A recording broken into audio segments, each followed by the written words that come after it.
Good morning. Good morning. Good morning. How is everybody today? I was planning on doing the raid on Friday. My wife was away. She was chatting with me and didn't seem smart to have constant pings going off while I was playing the game. So we decided to move it to brunch because, well, it's that week where there's really nothing going on, right?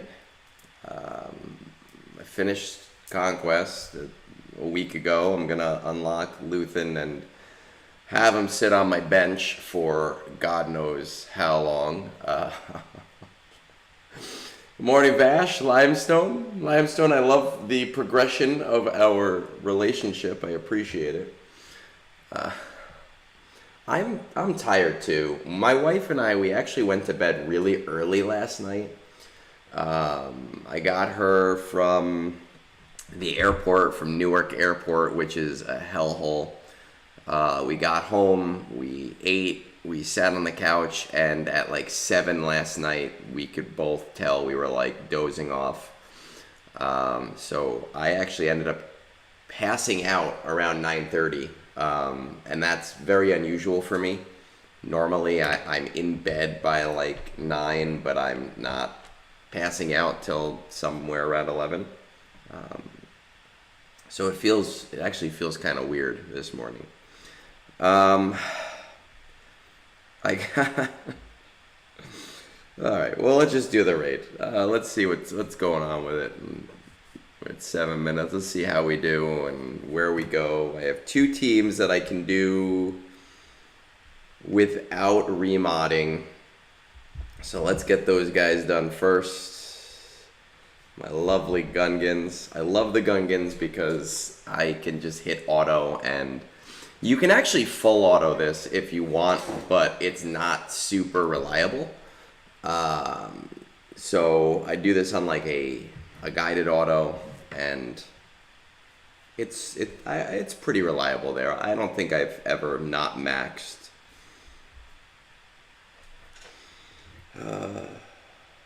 Morning, Zavor. Daniel. Murricane. Wow, we're chatty this morning. I never know what kind of brunch I'm going to get. A brunch where I do all of the talking, or a brunch where other people are chatting with me. Let's see, we started this at like 7:30. On the live timer. Just about 7:30. Yeah, it's so nice when you can auto things. The full auto works. It's not incredibly reliable. Maybe at the R7 tier it is, I don't know, but I have done ones on full auto. I have done ones where you just need to do the targeting,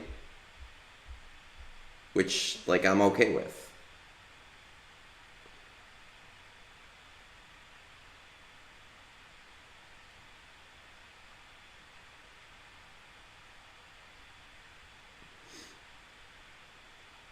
Boom.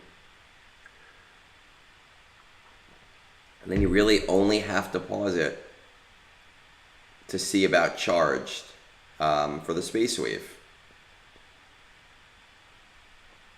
And once you've fixed the charged node, right? Okay, good. So we got charged already. I'm hating this new bug / feature, right? Where you have to hold things down for longer. It's awful. Now I don't have to do that anymore because I already finished that one.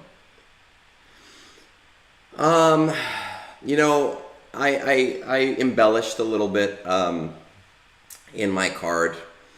We're actually, obviously, we do this every weekend. We're going to go to the movies. So usually my bad decisions for the weekends revolve around sneaking beers into a movie and getting a little bit too drunk. That's part of the raid uniform.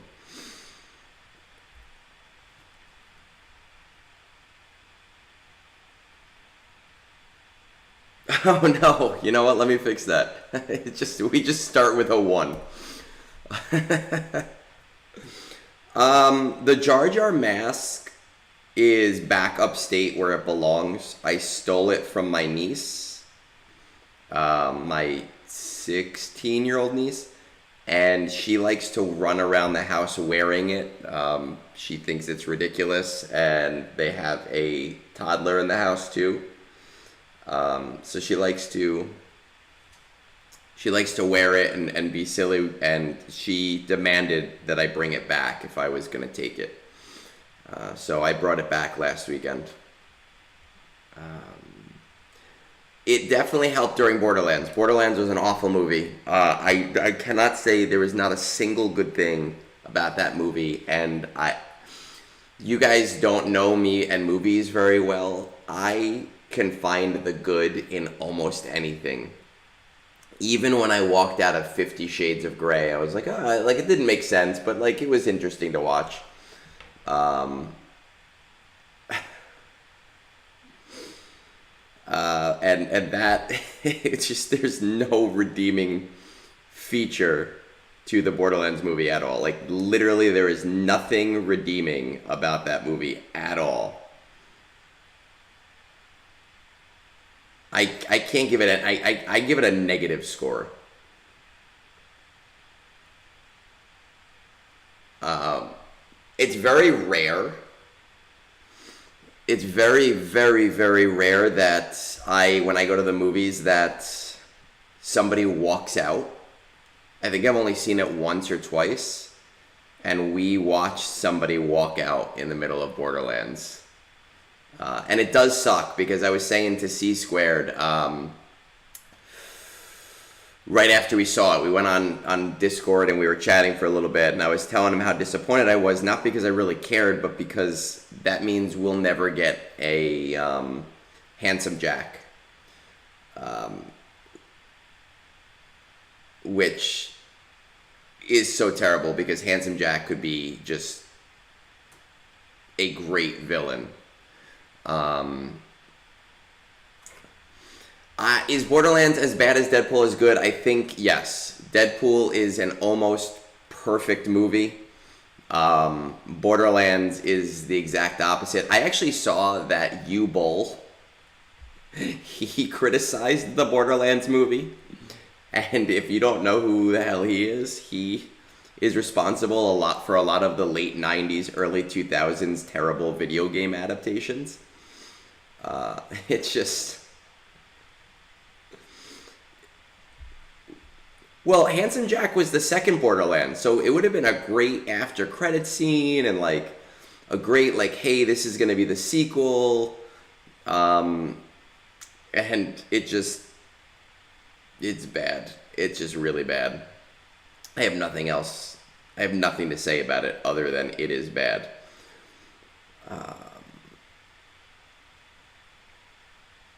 As for a waste of time, honestly, we go to the movies so often that like the way that I see it is either it's a good movie or I take a nap. And I did take a nap during Borderlands. That's a lie.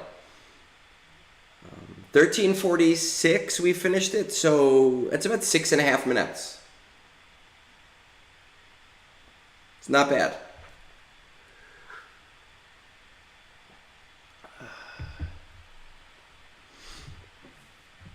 Now I have to actually play, though. I can't just sit here and talk, which is sad. The fucking Gungans. Man. The casting was awful. You know what the thing is? I actually like everybody in that cast, but they were just not cast right for this movie. Um... Do this.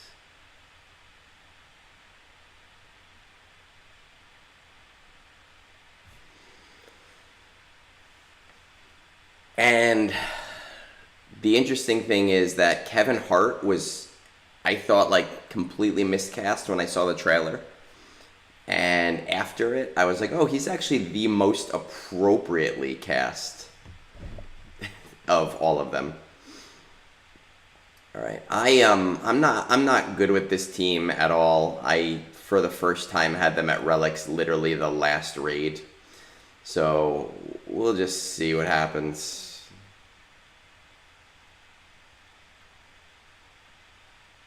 Let's see. I do not have it yet. Okay. No, Tiny Tina was.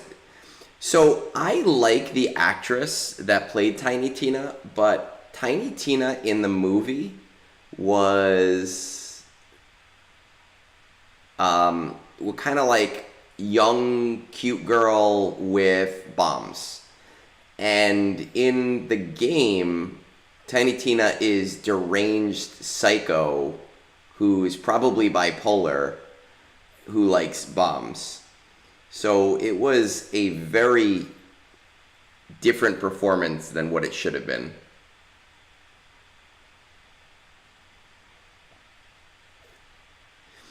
Yeah, listen, I was hoping, hey, it would be okay enough for a sequel, but there's no way that this movie is getting a sequel. It's there's absolutely, it made no money. Everybody hated it. I'm not holding out hope there.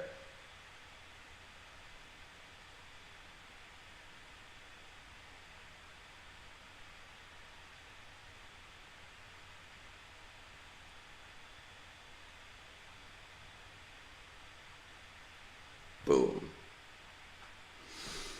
Ba-da-da-da-da. Okay, what is our charged? I like getting rid of charged early.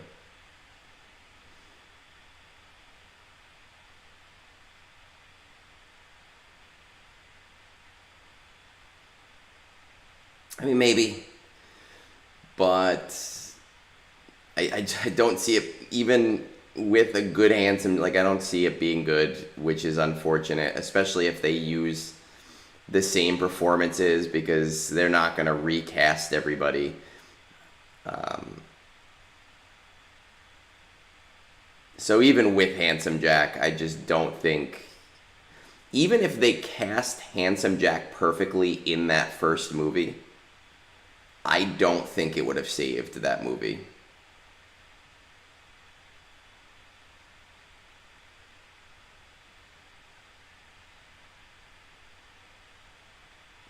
I'm very new to the Amidala run, to be honest. I was running it on G11 on the first round, so this is actually my only my second time running this team at like a high enough level where it matters. So I don't really have a great answer for you, but what I was told was take them to R7 or take them to R9. The R8 tier is a lot harder because of the way that the bonuses work. So that's my not so pro tip for you. And I'm going to be leaving mine at R7 because I don't need... Oh, I did the wrong thing. I don't need the points. I already go way above the average I need for my guild. So if they want the next box, they need to figure that out.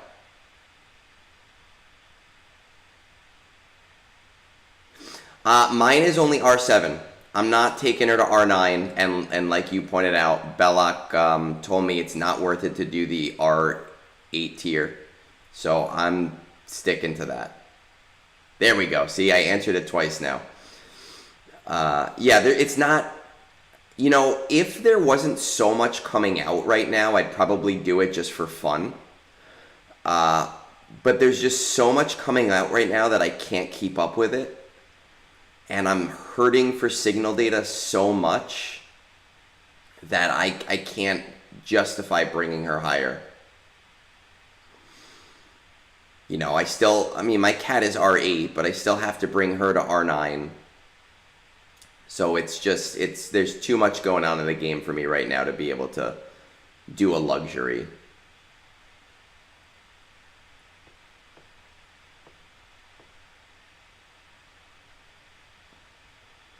I'm telling you right now, she is going to need 3 R9s. She's definitely going to need another R9. And it's most likely going to be Fulcrum. That's, like, to me, that's a given that that's happening.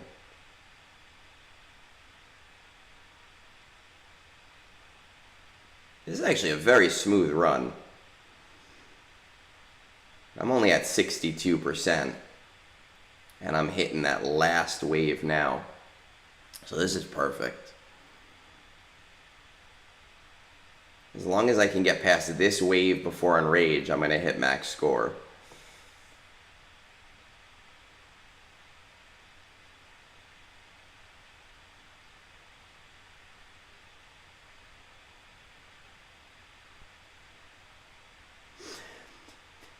Yeah, so, I think I said this when I was talking to Belloc. I might have said it another time, but I think I said it actually on Friday.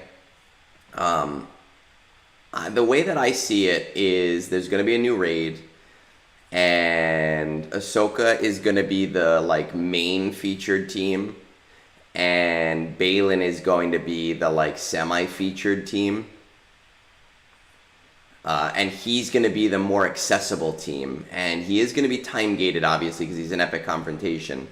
But I think they're going to probably do it the way that they did Bo-Katan. And not the way that they did Jar Jar, the other epic confrontations. Or I should say Jar Jar 2.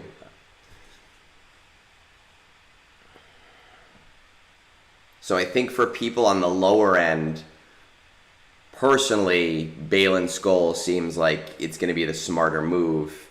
And the people who can afford Ahsoka, should be going for Ahsoka first, but kind of putting resources towards both, which is basically what I'm doing.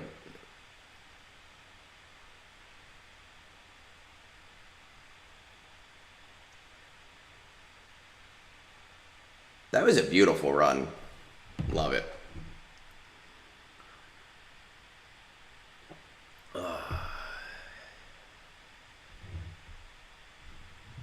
I think that's what we're going to see. I'm not always right, but that's what I think we're going to go with. Okay, I'm going to just throw Discord up real quick because I need to go into Hot Utils. I do need to remod for these next 3 teams. And I run it as a single remod because I don't want to remod constantly. So I run it as just, I found mods that I could fit into these 3 teams. Well, you know what? I think that it's hard to predict because obviously we had patterns and they've changed the patterns around a lot, right? Like epic confrontations were 5 stars and they had that same 3 to 4 months cadence, and now Bo-Katan had a 1 month cadence and it was 7 stars. I personally think that they are going to, they've rebranded Epic Confrontation because if you guys remember, we hated Epic Confrontations. Hated them. And they did kind of take note of that. Now we're going to load this. So I think what we're going to see is a rebranding where Journey means that 3 month cadence and a little bit easier to get the characters themselves. And Epic Confrontation is going to be more of that 1 month cadence. And I could be wrong because we have no pattern to go off of. But that's what I think will happen. We'll see though, we'll see what happens. Jar Jar came out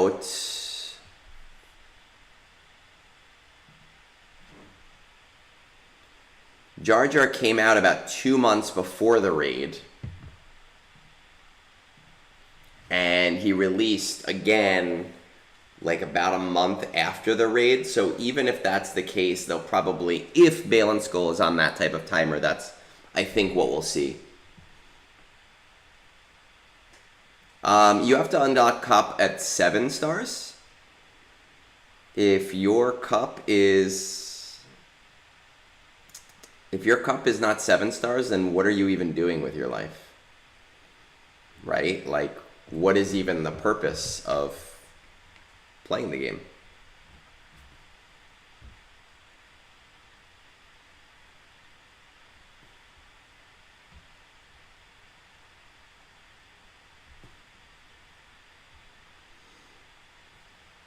Gonna do our Cithridus squad, which Belloc gave me tons of tips on and has made my life so much easier. I still have to restart it every once in a while, but not that bad. Ooh, let's see.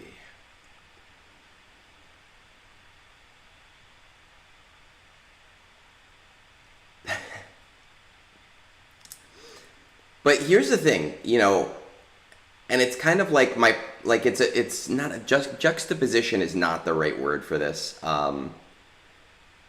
You can't have both sides of the coin. So you either have to go all in on saying, "Oh, Cup is awesome," or you have to go all in on Cup is shit. You can't be like, "Oh, Cup is this great like meta character, LOL," but then be like, "No, I'm not wasting tokens on him." Got to make up your mind.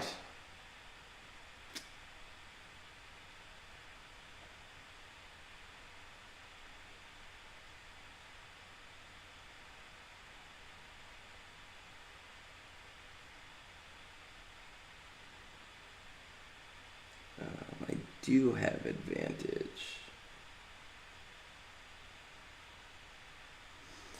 This is always my favorite part. This is what makes or breaks this run. It's like, hey, can I actually kill this droid Deka, or is it going to just over and over go into invulnerability?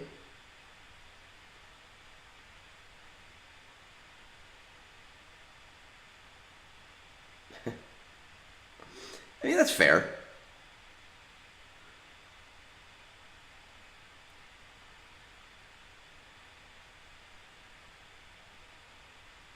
Oh, that was stupid. I just want you gone. Dude, R7, look, I get those R7s, man. I have an R8 Ewok Elder. I have an R9 Hoth Rebel Soldier. I have I think an R8 Hoth Rebel Scout. Right? Like, I have my share. I have an R8 Dengar. An R8 Ayla not Ayla. Aura Singh. I am no stranger to shit tier platoons for my guild.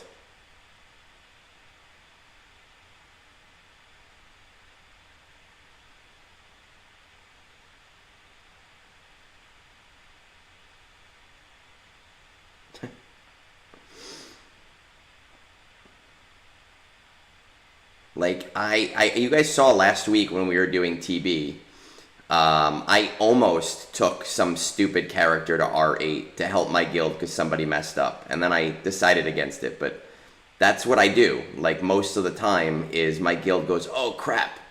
And then I go, "All right, I'll save the day."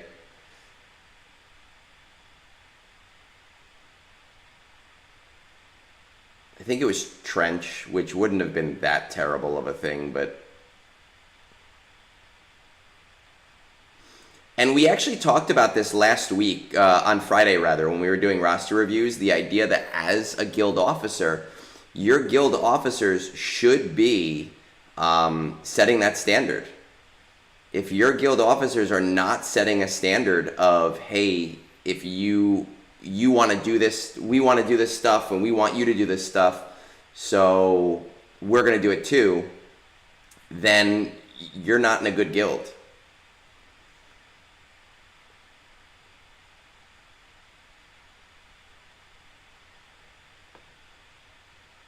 If your guild is not showing you that respect, then that's messed up. So that's always something to keep into consideration.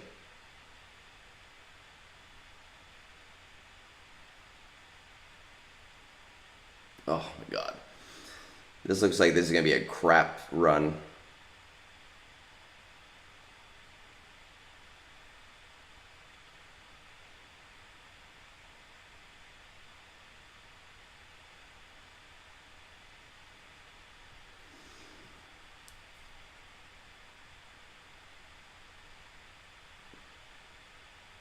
Yeah, like, your guild officers, they're there to set a certain standard. If they're not doing that, then why are you in that guild is just really an important thing that people have to kind of ask themselves.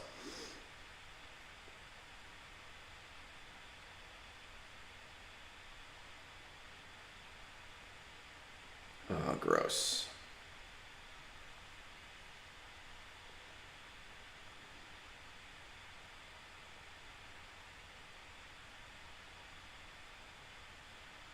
Love these charged waves.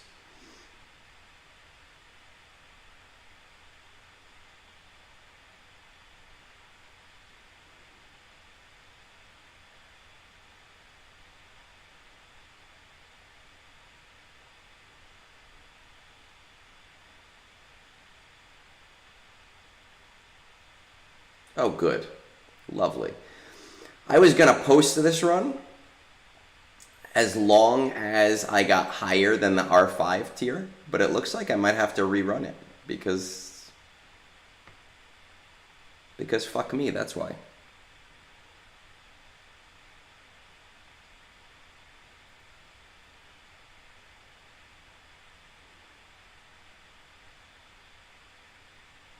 Because charged on every wave. Why the fuck not?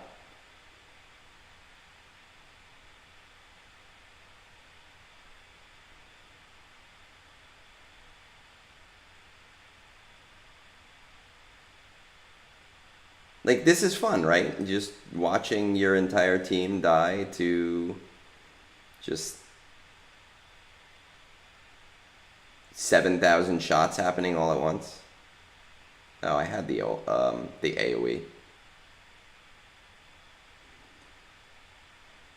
Yeah, it makes it not fun at all. But again, I'm not about maximizing my score. We've talked about this before. And I set this standard with my guild too. I'm not asking for 100% effort for my guild because that's what burns people out. I was listening to HNN on yesterday, and Celiac Sarah was talking about how she's retiring her one account because she just hates this raid so much. And I actually messaged her a few weeks ago and laughed at her and said, oh, I remember when we did Tales Off the Holotables and you were talking about how much you loved the last raid. But if you expect 100% effort on these raids from your guild members, they are going to get burnt out. It's going to happen. So I try really hard to be like, look, don't refresh too many runs. Don't worry about a perfect score. You don't need a perfect score. I don't need you to have a perfect score. Just do your best to get a decent score, and we're happy. No, she's not retiring. No. So she has a second account that she runs with other people called Professor X. And she's like, we're retiring that account because between like the few of us that run it, it's just the raid is really brick walling our fun of it. She is not retiring.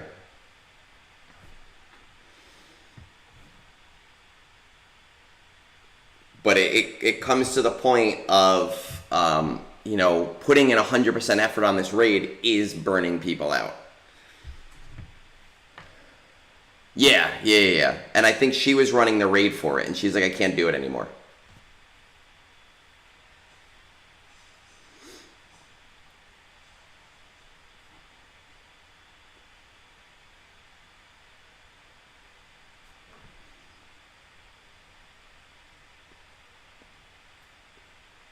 Better help. Now this one, I typically just run it on a guided auto. And I restart if I have to. I don't run Professor X. I do not. I have no affiliation with that account. But I was listening to her talk about it on HNN. And she goes into depth, like, towards the end, the last, 20 minutes, about how little fun she's having with this raid and how frustrating it is and how she just cannot commit to that. I am super anti-alt. I hate alts. I've always hated alts. Every game that I play, I don't understand how people can find the time or the energy to play alts.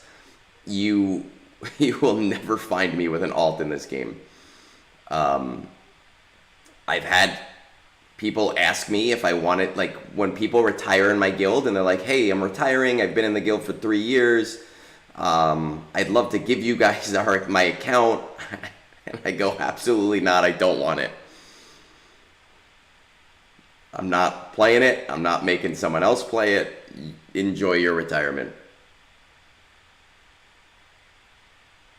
Oh, look at that, we're gonna restart already.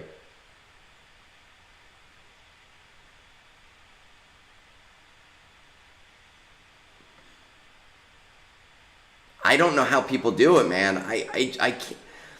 And I get that even before I was doing video stuff, I was still like on Reddit constantly helping people. And I already spend so much time in this game that I just don't know. I'm like, I don't know how people do it. Yeah, but didn't they fix the early victory screen now, right? Is that still, that shouldn't be plaguing you still? I'm assuming you mean like before the last raid run, because that should be fixed now, thankfully.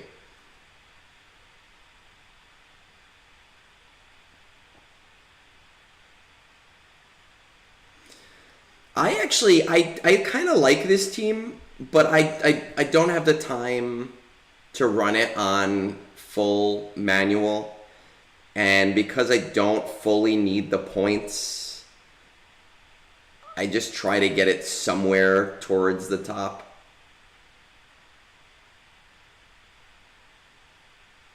And do you have both music? So they said they fixed it. But do you have both music and sound effects turned off? Like not down low, but like literally turned off, because apparently that's the trigger.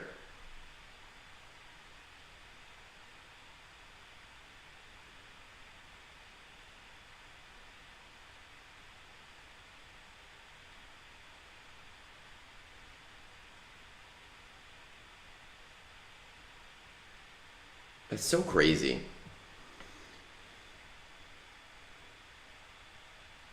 I was excited. I've never gotten that, but I was excited for you guys. Like, oh, thank God, nobody has to deal with that anymore.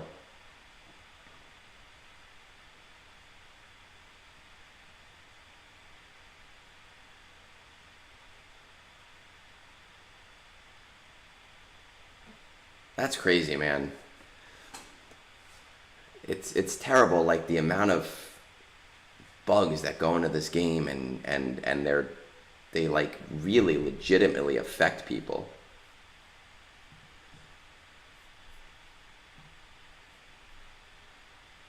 I don't know if it was I don't know if it was a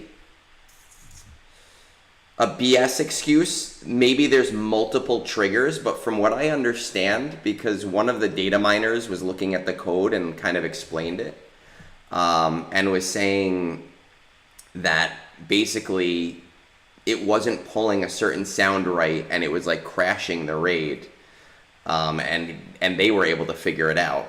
But it's, I guess, possible that there's another trigger point for it. Hey, New Instinct. Cheers, man.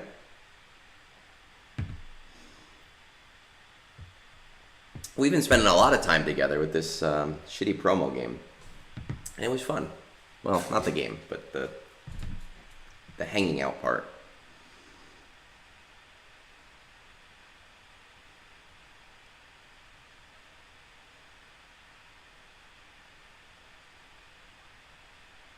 Yeah, I think that that's a bug that they might choose to keep in just as like a good faith thing, because it is hard to trigger it.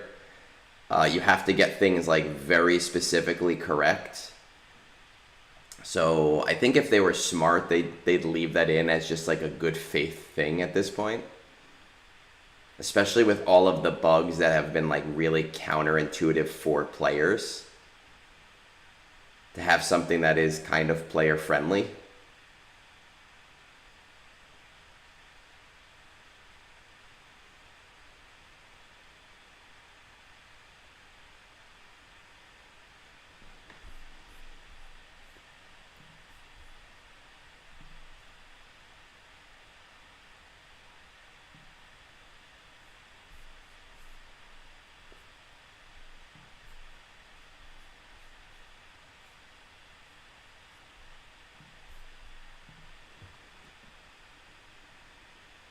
Yeah, well, CG still owes me $2 and 8,000 crystals for that stupid Duel of the Fates bullshit.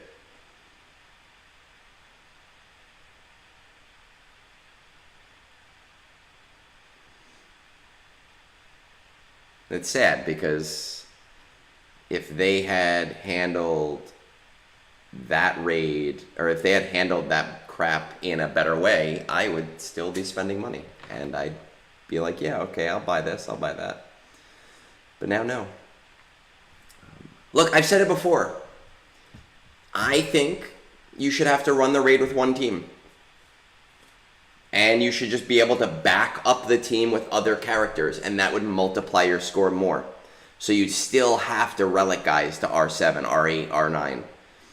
Right? I wrote a whole big thing on it, and I think that that itself would open up the design space on the raid where you could have something that even takes 15 minutes and people wouldn't mind because it would just be one run.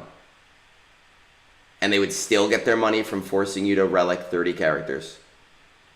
Best of both worlds. We're happy, they're happy.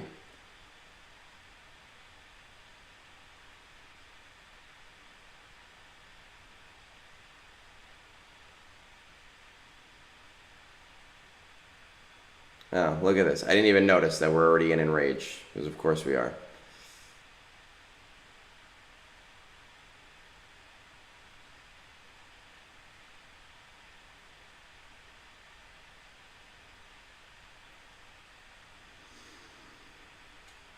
This is how little we care about this rate. We're like, okay, well, we're not going to get a great score, but it's fine.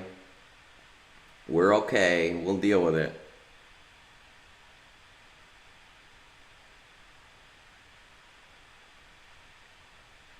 The only reason why I think that simming is unrealistic is because if your score is unreliable, it might still push you to relic something higher.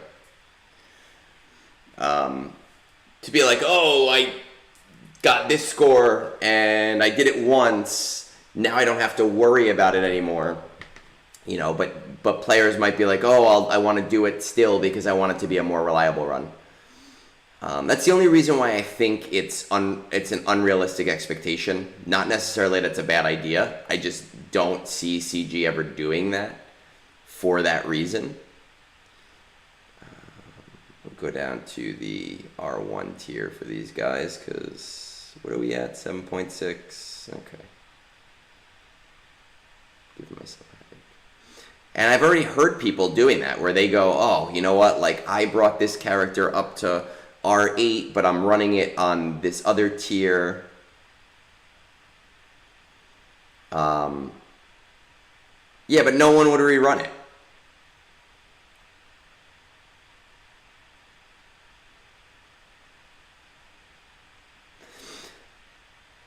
Yeah, I mean, it sucks being in a guild that's doing that, I think, but like, you know, obviously your rewards are going to be better. I would rather prioritize the mental health of my guild. And thankfully, I have built a guild culture that is kind of the same, where we do want to excel, we do want to push forward, but we also kind of look at, like, is it worth it for certain things? And we are pushing to the next box, which is the 265 box, but I think we're going to stop there.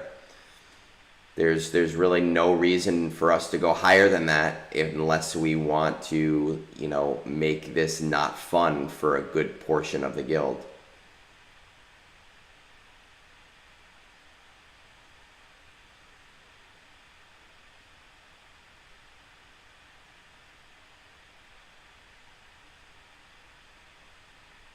But every guild is different. Every guild it has different people in it. Every guild has a different guild culture. You know, our guild culture is very relaxed, motivated but relaxed at the same time. Got charged. And that's the guild culture I want to be in.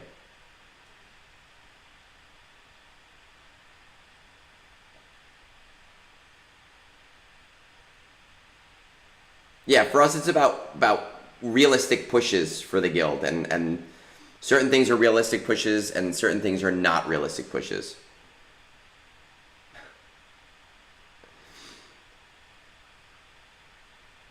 Zavor, you know what's funny? Moonborn and I have been talking about completely redoing this screen, because I did it on my own, way before I knew anything about streaming, and I would like to change it and make it a little bit more professional. I think we're actually just going to get rid of the farm Jabba thing. It started obviously as a joke, based off of the fact that one day I did 10 roster reviews in that one day, and 9 out of the 10 of those roster reviews, it was literally just farm Jabba.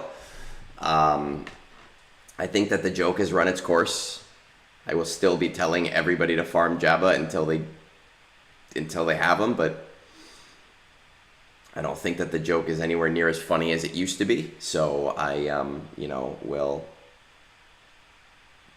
we will probably end up changing that. It'll be the end of an era. Yeah.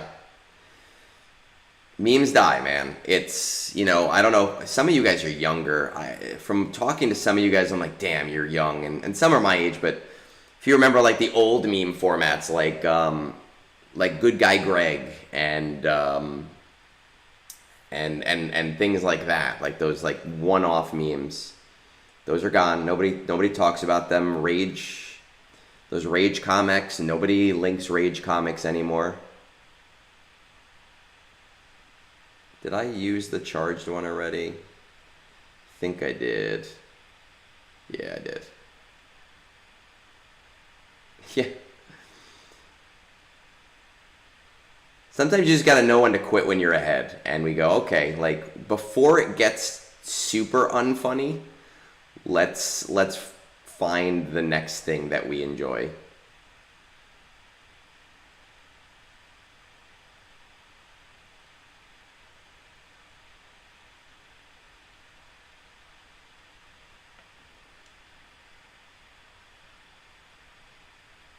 Advice animals were another thing, but then there was also, it was a bunch of characters. I'll pull them up. I'll put it on my, while this is finishing, because I don't care.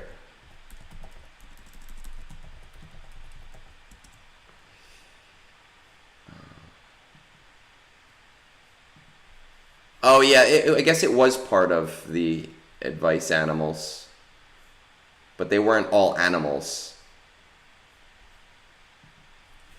The ones that I enjoyed, my favorite was like the old-timey song meme, old-timey song lyrics one.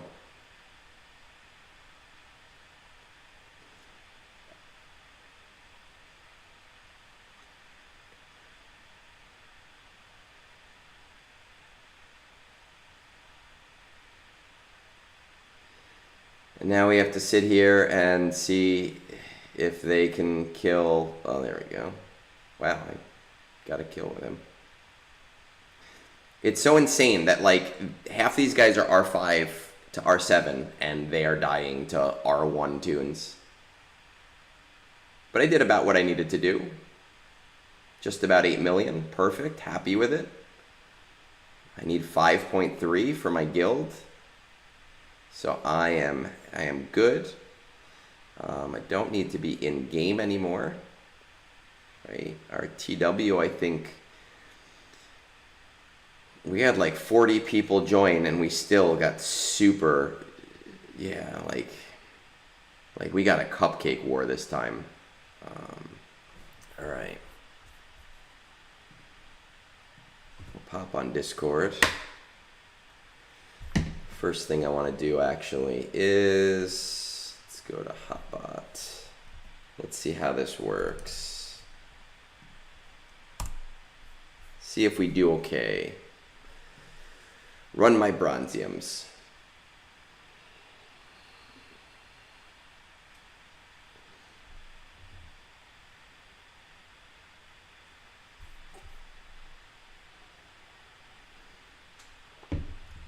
How do we do?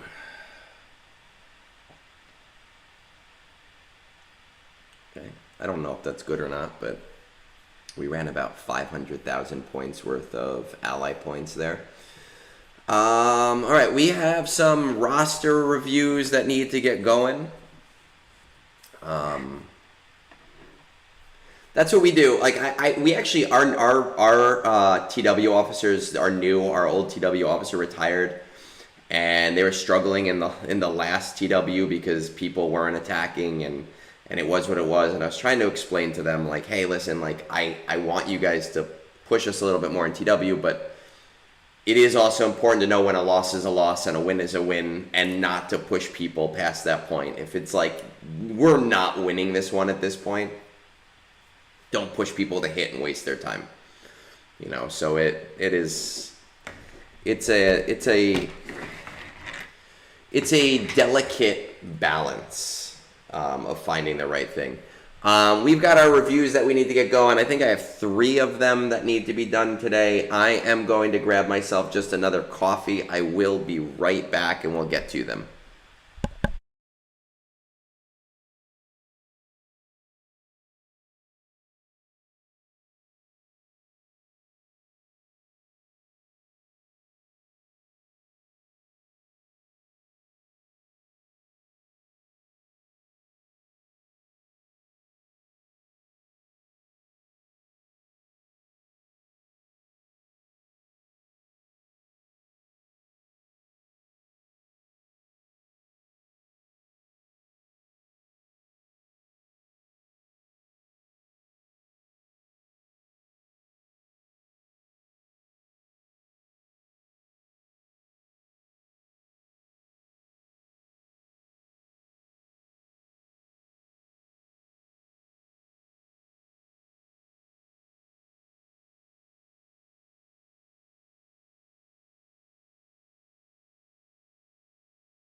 Right, we're back. Let's see what we got.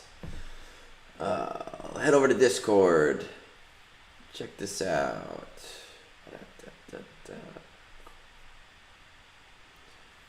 Oh yeah.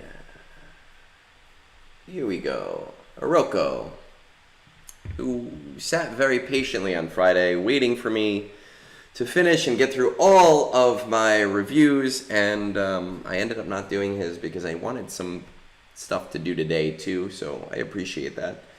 I actually am not addicted to coffee. I really, during the week, I don't really drink it much. During work, I usually just bring water to work. Sundays, I like having it's less about the need. It's less about like caffeine. It's more about, I just really like the taste. But I can go without coffee. I don't get caffeine headaches. I do really love an espresso. That was a thing for my dad and I when we would do family dinners.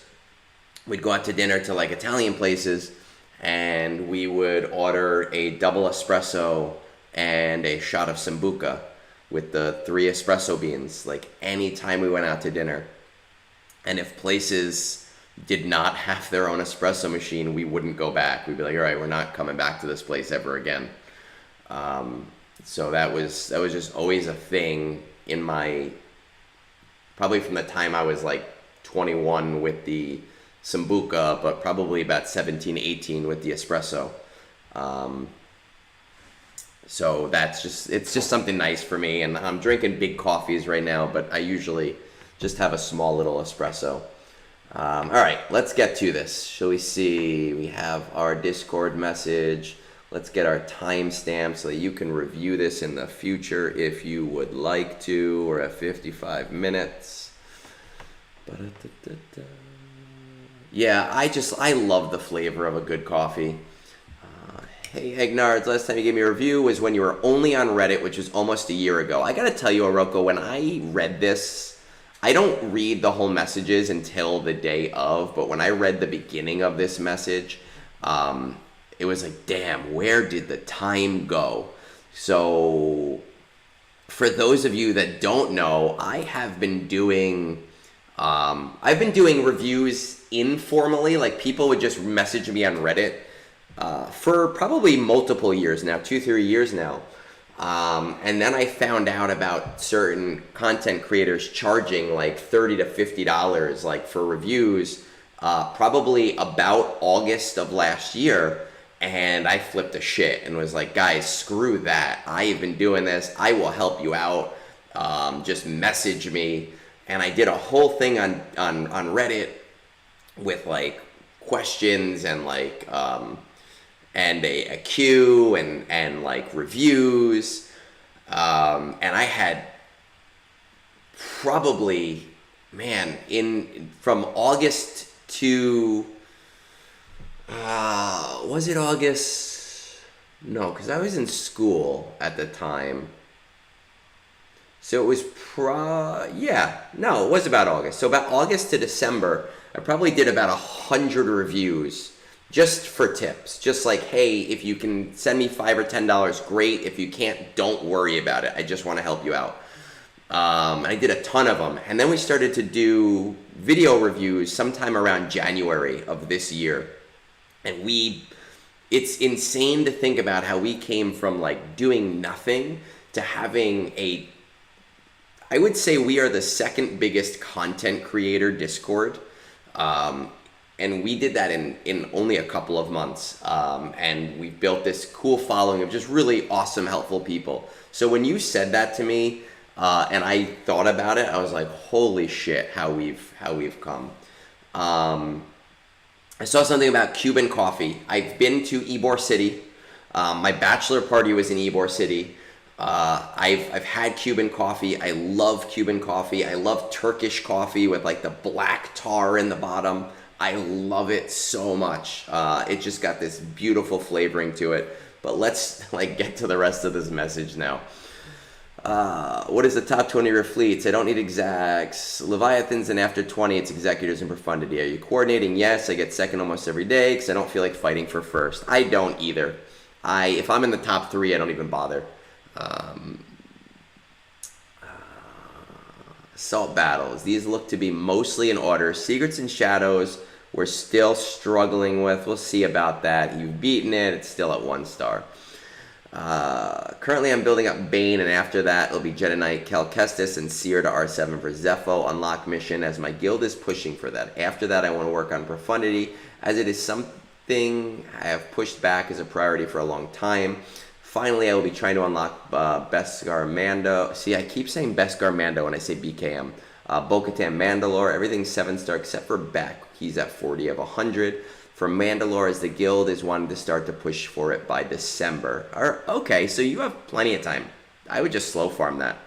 Are you dead set? I'm dead set on the farms above, but would like guidance on the order for the rest of the GLs and teams to build up. How highly do you value efficiency? I value efficiency very highly over fun. Are there any favorite characters, LV or Afra? Okay, let's see what we got here, shall we? There's more I'm not going to tell people like, hey, go for LV. He's a very expensive GL, but there is more reason to go for LV now, just because, one, you need gas at R8 for Ahsoka anyway, and two, a lot of people are counter-metaing the Leviathan with Marauder, and one of the biggest reasons to not go for Lord Vader was just how expensive Bad Batch is. So I'm not saying, hey, you should go for him, but I am saying there is a lot more reason to go at this point. 9.7. Let's see what we got. 2, 3, 4, 5. We got 5 of them. You got the good ones. You got the ones that I like, so I'm happy about that. How are we doing on the raid? Is that something we need to focus on at all? You're doing 3.9.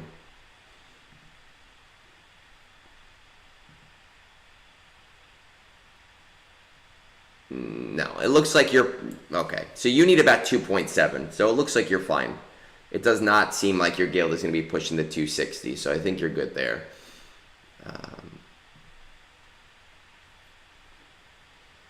I would love. Yeah, the big reason that people struggled with him was lots of R8s, and Bad Batch didn't really give you much, but they were very expensive, and that's kind of changed now with the counter meta. Let's check out our ships and just see where we're at.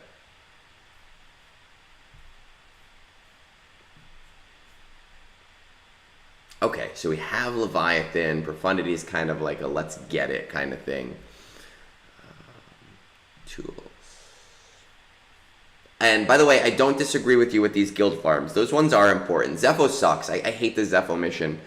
It's a little bit hit or miss sometimes, so it is important to have as many people as possible able to do the mission. Mandalore is not too bad. I never remod for it. I've lost one time out of all of the times that we've done it. And it was embarrassingly on stream, which I'm not super happy about, but it is what it is. So Lord Vader, okay. Star Killer, have that, good. Don't need Afra. A lot of people have been asking about Afra lately.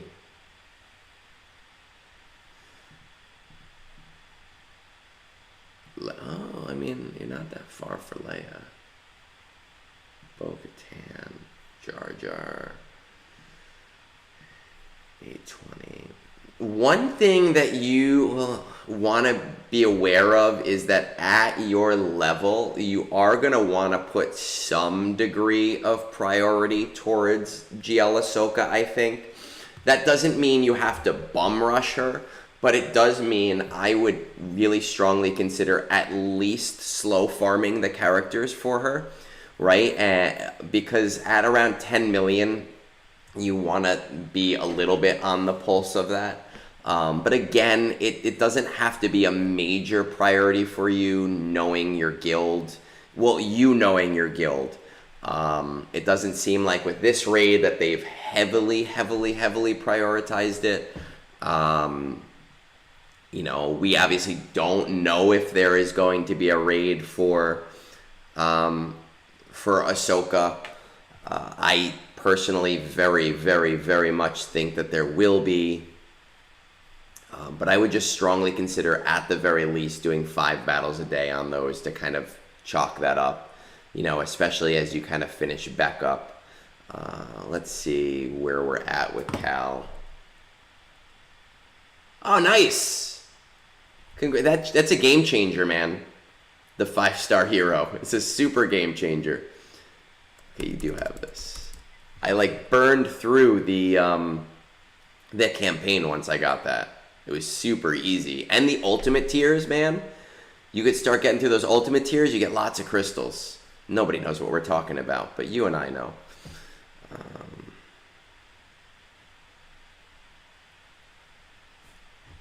John T. Matt. Hey, how's it going? Is it John T. Matt? Jean Thomas? Is it French? 4, 5. Okay, so we're asking really about GL acquisition order right now. C is not a priority for you. Hey, Havorius, how was your flights? I saw that you were on earlier, and I was like, oh, you probably got there safe and everything. C, I tell people to go for first because there's a lot of ROI behind those characters in order to more quickly advance your account. You're not at a point in the game where you really have to worry about that so much, so I wouldn't worry too much about C. I would argue that with where you are in the game, he should be considered probably towards... Oh, that sucks, man. I'm sorry, dude. Where's your layover at right now? Don't say Newark, because I had to go to Newark Airport yesterday and it was awful. But with where you are in the game, I would say C has to be relatively towards the end of the list. Bane, I've said this a lot lately when it comes to characters. What ends up happening is people get an initial impression on a character, and then they kind of the character does really great. And then when the Datacron is gone, people just view it in the same way. You know, C Bane, there is a case for C Bane now with the Datacron gone. Bane still works pretty well on his own. It's just not as reliable. I would make the case for not worrying too much about C as a priority at the moment. I do think even though Leia's economy event is not amazing at all, it's still nice to have, and you're not terribly far off from her. So and Captain Rex really transforms that team. I would make the case for Leia being more of a priority out of the older GL that you don't currently have.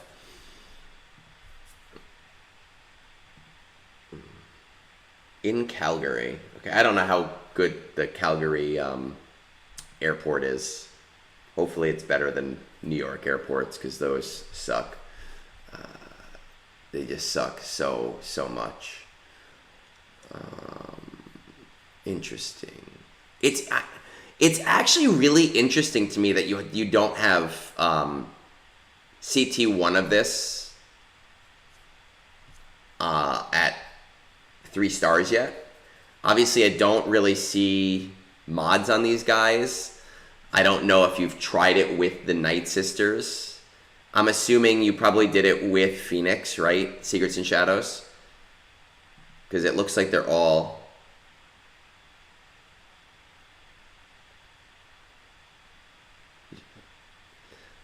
Yeah, so I'm assuming you're doing Secrets and Shadows with Phoenix.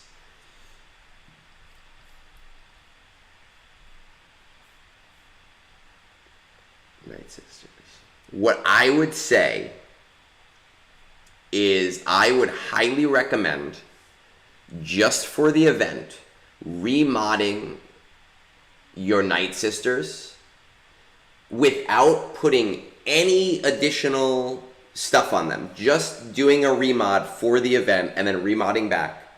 With your Night Sisters as they are right now, you will be able to 3-star Secrets and Shadows at CT1. With this team, you should be able to do CT1 without too much problem. Now, with that said, DACA at Relics is really helpful. Even getting her to like Relic 3 will be insanely helpful. I've said this before, I talk about it a lot. Fat Phil has sent me a bunch of screenshots. He has done this at CT3 with God mods on, with old DACA being the only relic and at Relic 5. What I need to do is I need to start a service where I do assault battles for people. Because like I look at this and I'm like, you should 100% be doing CT1 at 3 stars and never have to worry about it again. You know, throwing like a crit avoidance arrow and just all health on DACA and Mother Talzin lead. That should not be a problem at all. Because the thing is, Sidious will destroy them, but if you can get through those first couple of tiers without any deaths, Sidious will destroy them and Zombie will bring 2 of them back, and then the hope is that everybody kind of revives. You should have no problem at all right now with CT1. If you relic old DACA, CT2 should be fairly trivial, but like not, you know, maybe a couple restarts here or there. Look, if you have, depending on your Night Sisters, you know, we'll talk. If they're at a level where I'm like, oh, I could reasonably see you doing this, I'd consider doing that. Just because I hate this assault battle so much. But I would consider, if you have the ability right now, even just to bring DACA to Relics, because there's a quality of life on CT1 and not having to redo it every month. And then you can almost definitely do CT2 if you do that as like a short-term thing. Jedi Knight Cal and Seer, yes. Beck, yes. Okay, So let's look at the rest of these GLs, right? And like I said, I think of the GL that are currently out, I think Leia is your biggest priority right now. I want to just see... No, not that. I want to see if there's any glaring omissions on our Omicrons.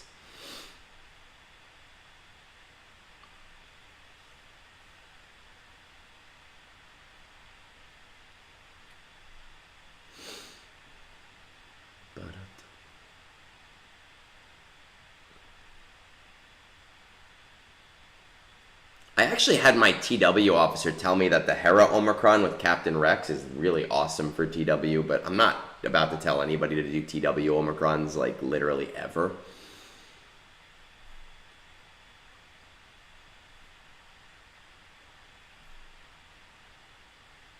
I think in terms of Omicrons, the only glaring omission you have is Captain Rex.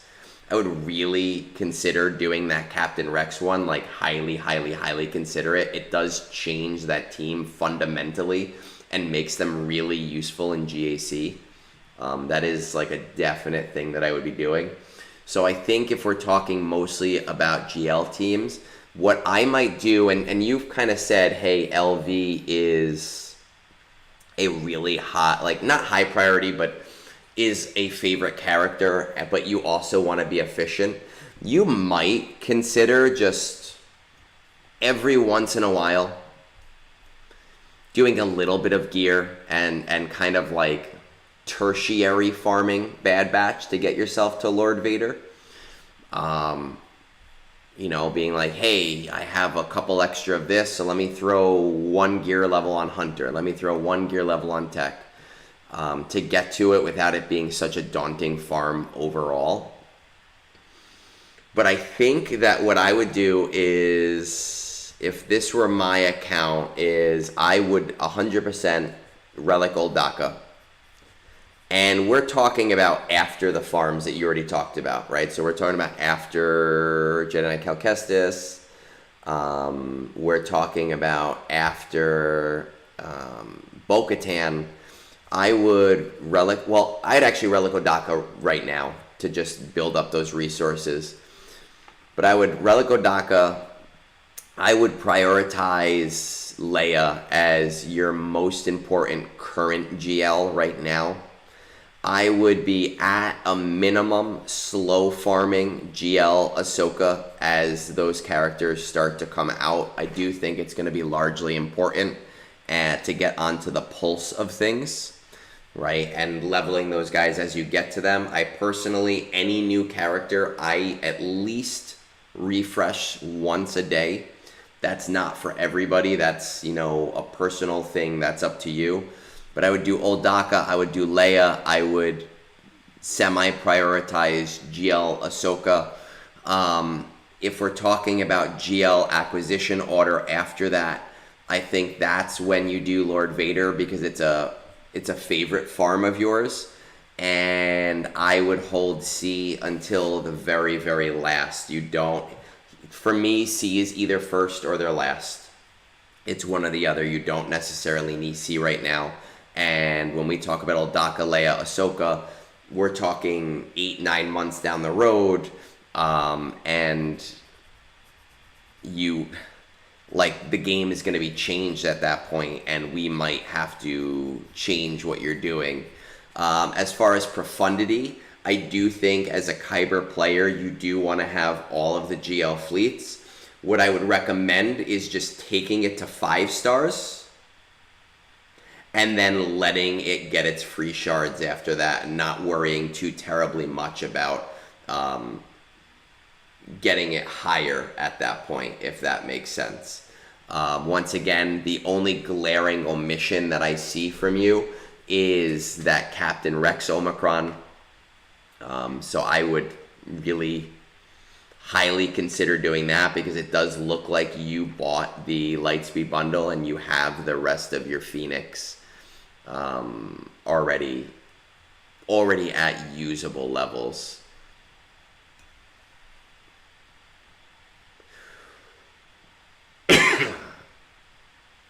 It's interesting that you did the Omicron on Stap.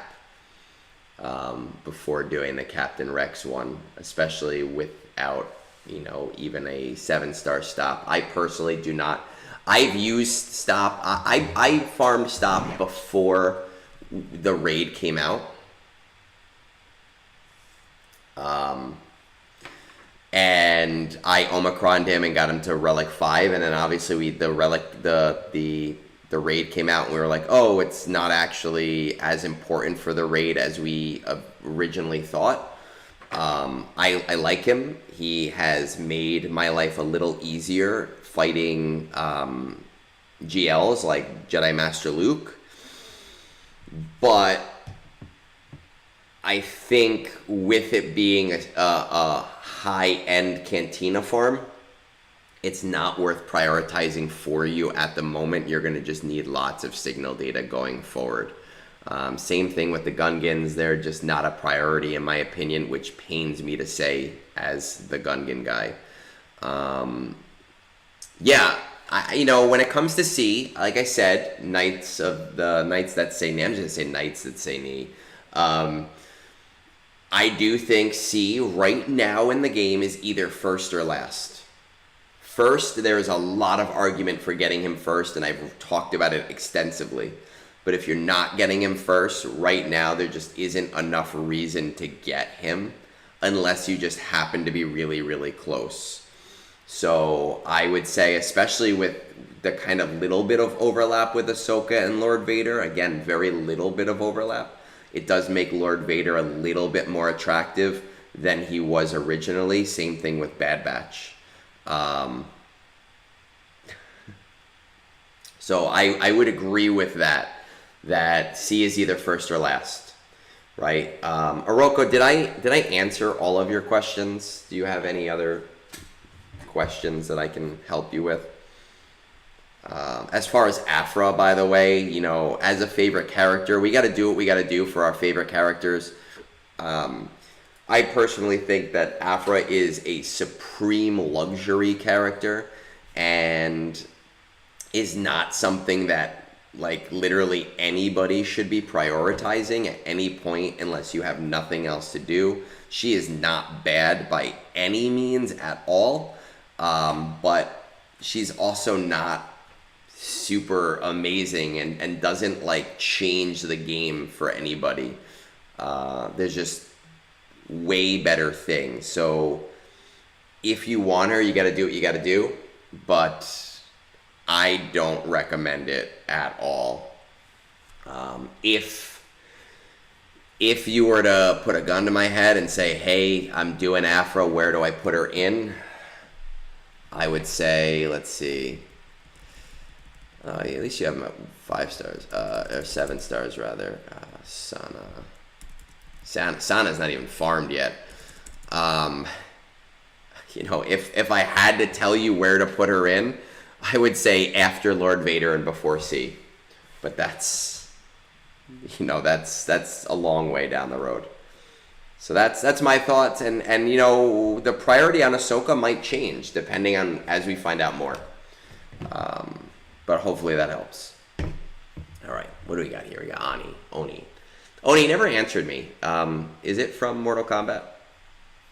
Your name? I hope it is, because I am a big Mortal Kombat fan. I just got my first Mortal Kombat tattoo. Well, I say first, but only Mortal Kombat tattoo, and probably will remain my only Mortal Kombat tattoo. 120, 1930. Let's just go to 120. Let's see what we got here, huh? Of course, man. Anytime. I'm here to help. Okay, I have your account. What is the top 20 of your fleet? Pretty much all Leviathan, which makes sniping with Chimera to get at least top 5 pretty consistent and pretty easy. I slept on Leviathan, so mine is only 4 stars, and I can't keep me at the top. Yeah, unfortunately, they got smart with this, and they kind of gated Leviathan behind 7 stars. I think as a quality of life, it's really nice to have it at 7 stars because I can auto that battle and not have to worry about the counter meta. But if you don't have a problem doing that, I would not hyper prioritize getting it to 7.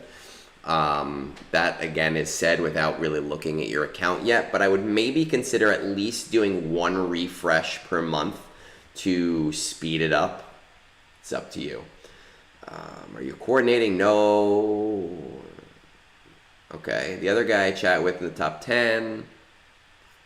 Okay. All right. It's from gaming. Not from my game, but it's from gaming. If you're not I don't know if you've looked into coordinating other than the one guy that you talk to, but if you do !fleet Discord on our Discord, I did a very quick 4-minute video on how to talk to your fleet Discord and how to communicate in that way if you don't know how to do it. I highly recommend doing it. It's such a quality of life choice, so that people don't bring you down further than they need to.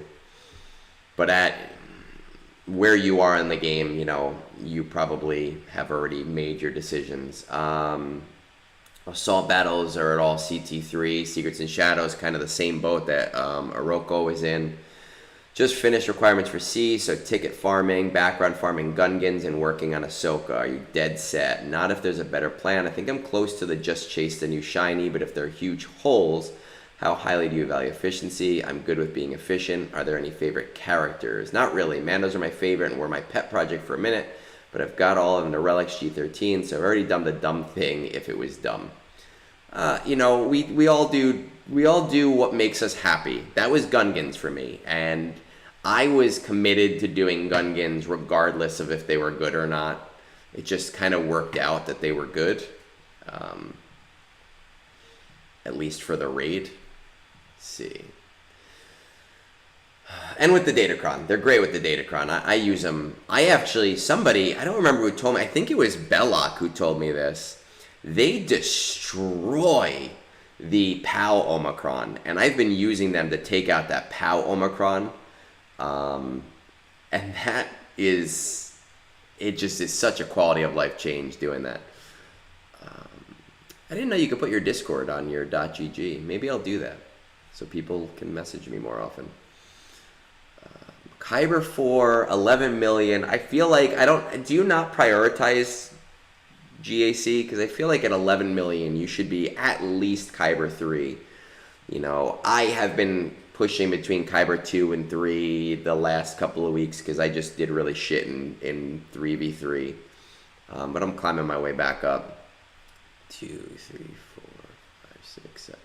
So you have all the GL, right? You're there. And I say that because you said you're ticket farming C, so you're there already.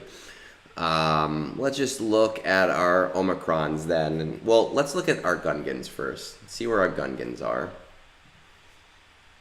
I don't particularly think that they are a priority team for people anymore, but I will tell you that you're on the pulse of things, so it doesn't really hurt to get them. The only thing that it'll do is help you. What about Padawan Obi-Wan, Master? I would put a little bit more priority towards Duel of the Fates myself.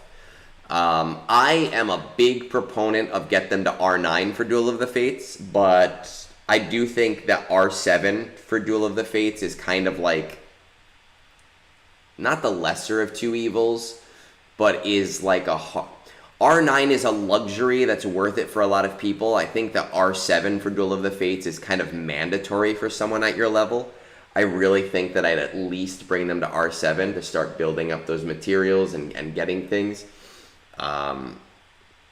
But I did mine to R9 right away, and I just see it as a really nice being able to get some of those higher end materials consistently. I got you, man. That happens. Let's look at these Night Sisters. Life takes priority. I am always telling my guild that. As long as you communicate with me, I'm happy. Again, this CT1 of this should be at 3 stars. Without a problem. This should be at 3 stars. With Mother Talzin, Daka, Ventress, Night Sister Zombie, and Merrin. I don't know if you remod for it at all. I would probably get rid of this protection arrow on Marin. This is a very nice arrow with the speed to use on someone that wants speed but maybe doesn't fully want speed. That you can throw on someone with all of those speed hits, and it's just being wasted on Marin. You literally, like, even this 14 speed protection triangle, like, that's something that somebody can use.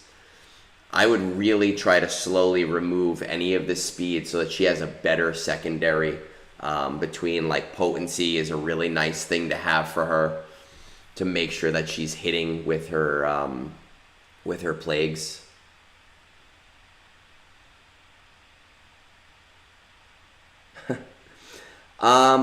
Joan Tamat, I don't know if you're on our Discord, man, but I help people with their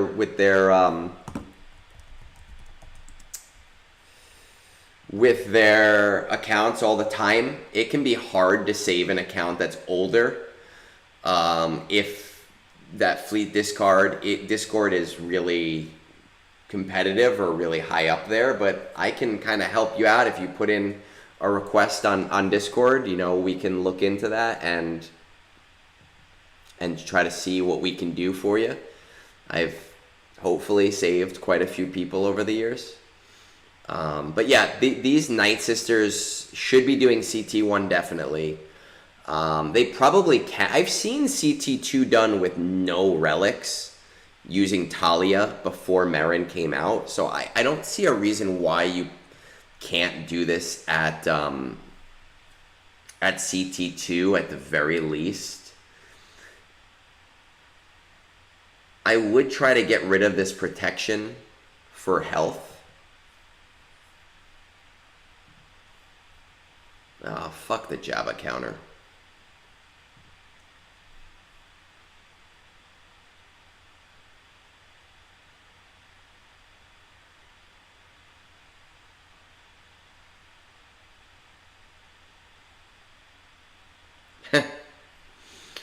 Same thing here, like with like Asajj. Like, for this assault battle, if you remod, I think you can get CT1 done at 3 stars.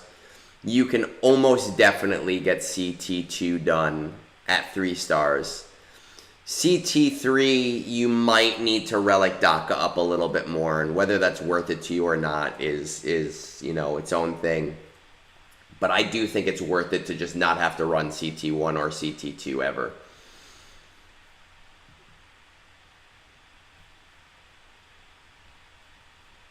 What are we missing here? Anything egregious? Anything egregious? Haha, funny. I would definitely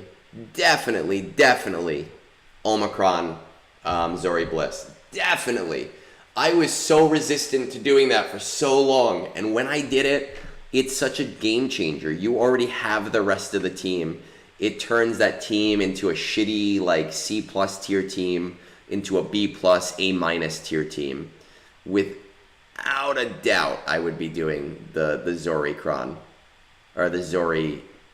Yeah, I guess it would be Zori. Well, Omicron. Hey, Beat. How's it going, man? Cheers.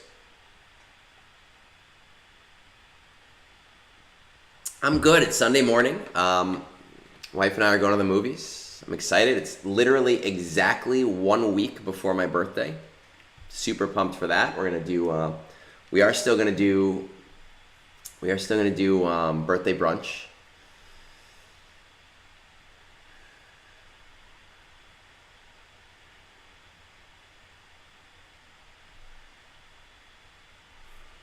Let's see which one you do have.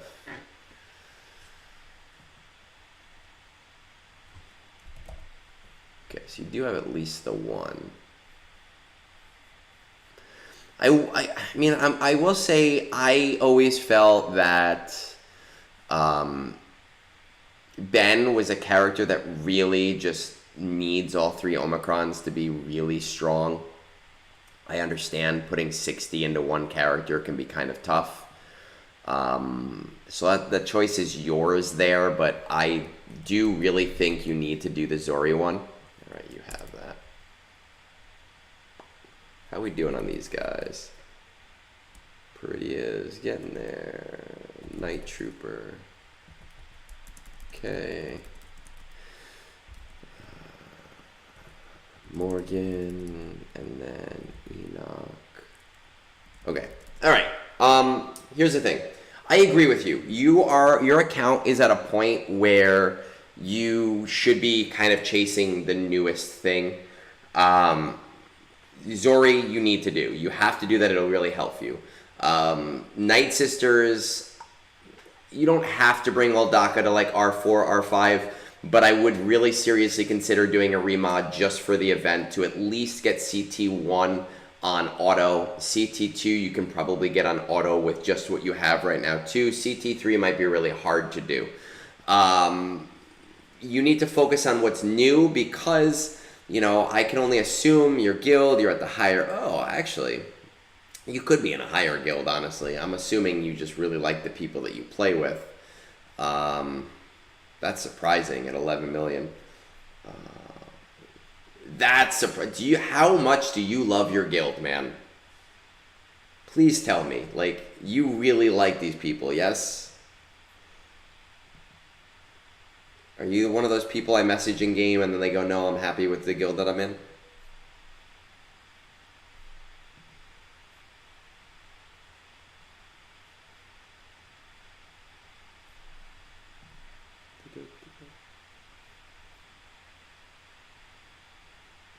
You know what's funny? I have a guy in my guild actually named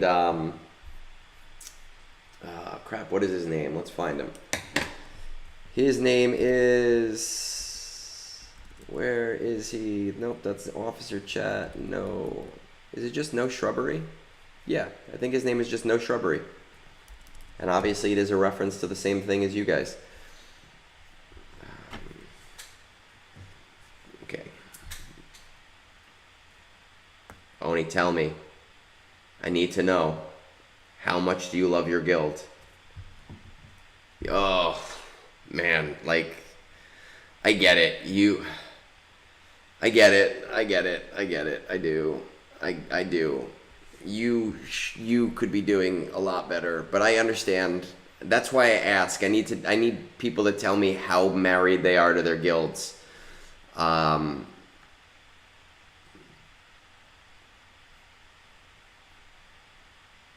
Yeah, I get it. I understand. Officer doesn't mean that you need to stay. That is very true too. But I will say I've had offers from higher guilds, and I don't take it. So I understand it's not always about rewards.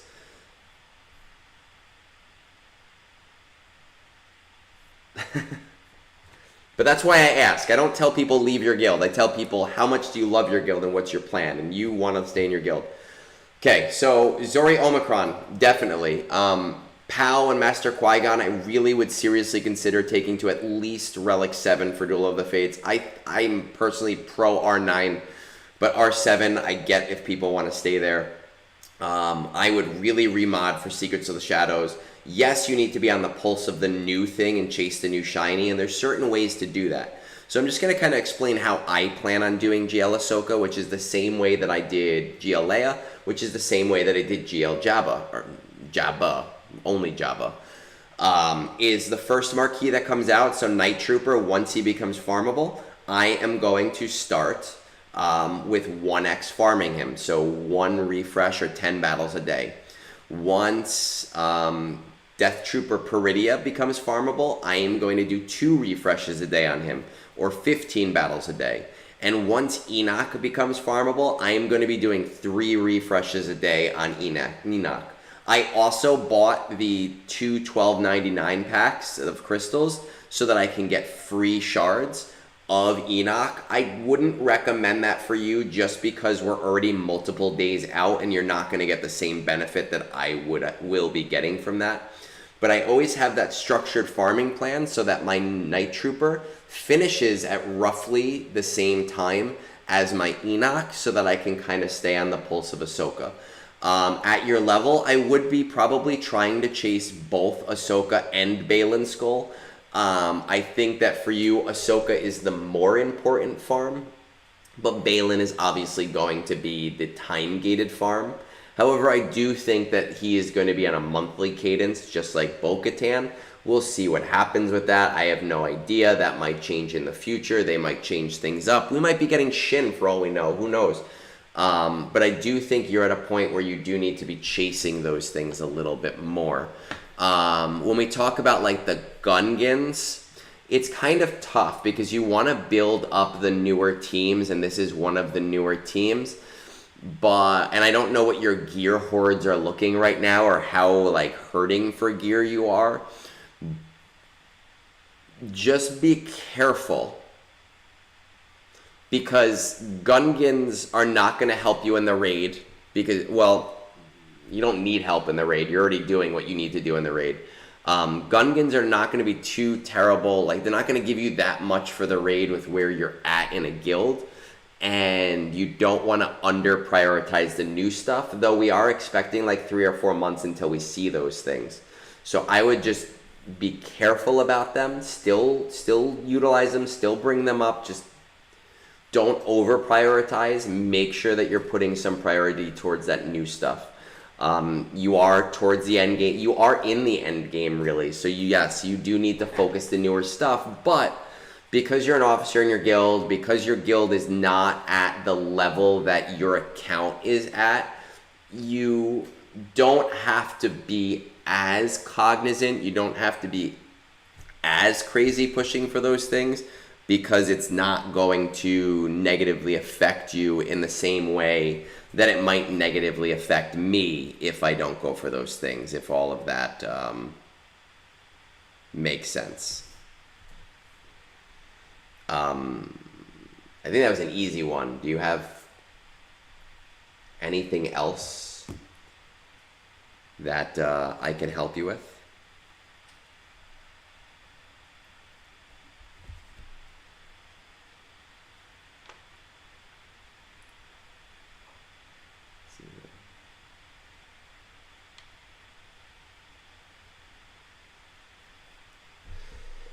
The guild with the most shrubberies. It's not just about GP. I get that.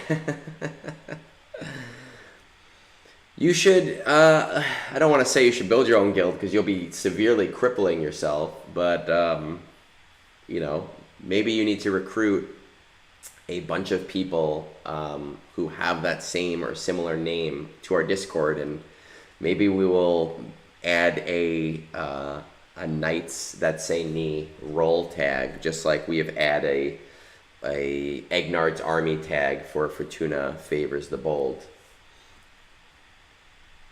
So for you, it was less about having a defined farming plan, because you're already at the end game. It's more about just understanding how that efficient farming happens, right? That's the important thing to consider. All right, let's see.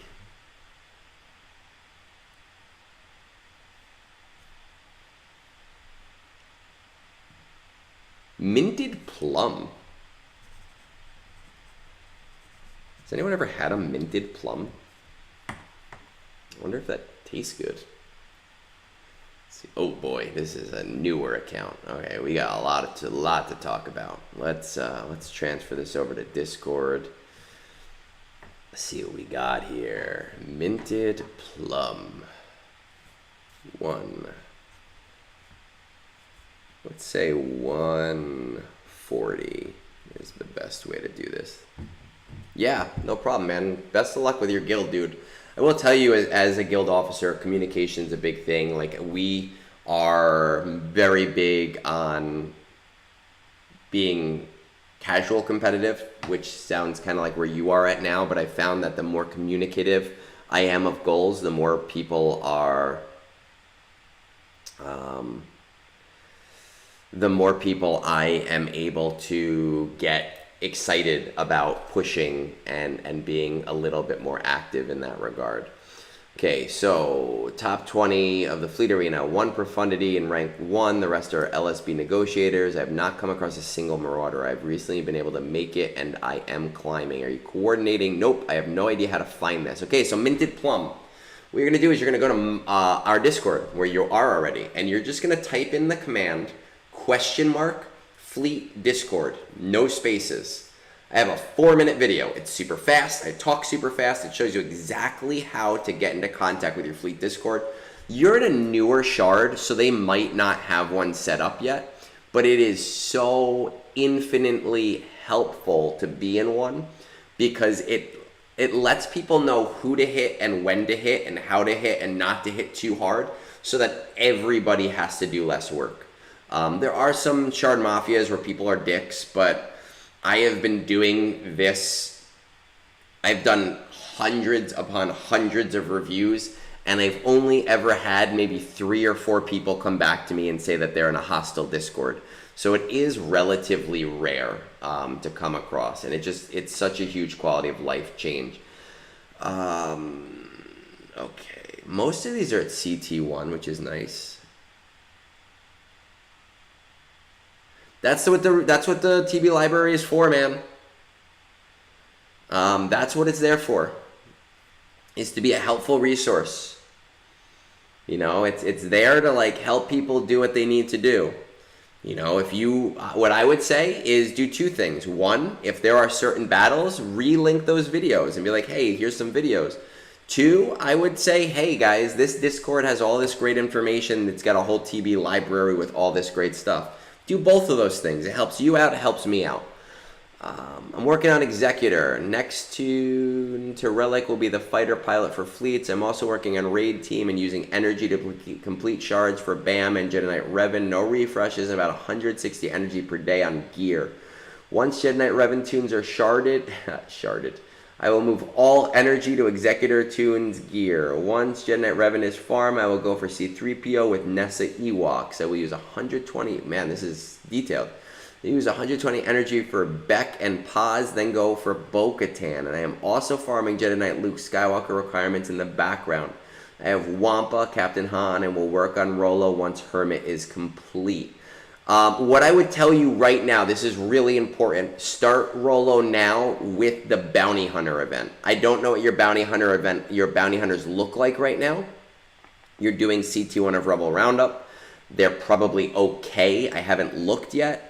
But anytime the bounty event comes around for Rolo, do the Rolo tier. Ignore any other tier. You want as many of those shards to come from that versus using Get To. Do that starting now to limit how much it's going to hurt later. I will go. Let's see. I have one, but I also need to relic my Dark Trooper to secure CT2 for Rebel Roundup and Forest Moon. Sort of. I feel my farming path incorporates guild revenue and ABs, though happy to have other suggestions. How highly do you value efficiency versus fun? I'm leaning towards efficiency. Okay. That answers my question. Bo-Katan is a passion project because I really don't recommend Bo-Katan for you at your level right now. I get it. I don't try to talk people out of their passion farms. I really love Mandalorian's been a big fan since Knights of the Old Republic. Okay, yeah, I understand that. And that's why I always ask about passion farms is so that I can get that idea. Okay, you're getting fleet crystals. I would like to see you get more, obviously, and you're working on Executor for that. I will tell you that you do not need Dark Trooper for Rebel Roundup or for Forest Moon, but Dark Trooper does make it easier in a way in that he gives you a good Imperial Trooper team as opposed to just like an okay Imperial Trooper team. So I always tell people, you know, you can either go for the budget team or you can go for the more expensive team. One will get you there really quick. One will make it work for you. One will, you know, be useful for you later on. I want to check those bounty hunters first. Just So the bounty event where you can get Rolo, you should be able to do it. Especially, well, Beskar Mando is not a... But you do need Mandalorian at G12, so that should help you. And because you're getting Inquisitors, you'll need IG 88 higher anyway. And Bosk higher up anyway. So I'd put a little priority in trying to get these three guys, Ig, Bosk, and Mandalorian, to G12, just in case you can't do the Rolo tier right now of that bounty event, because you want to capitalize on that every single time it comes around so that you're not using Get 2.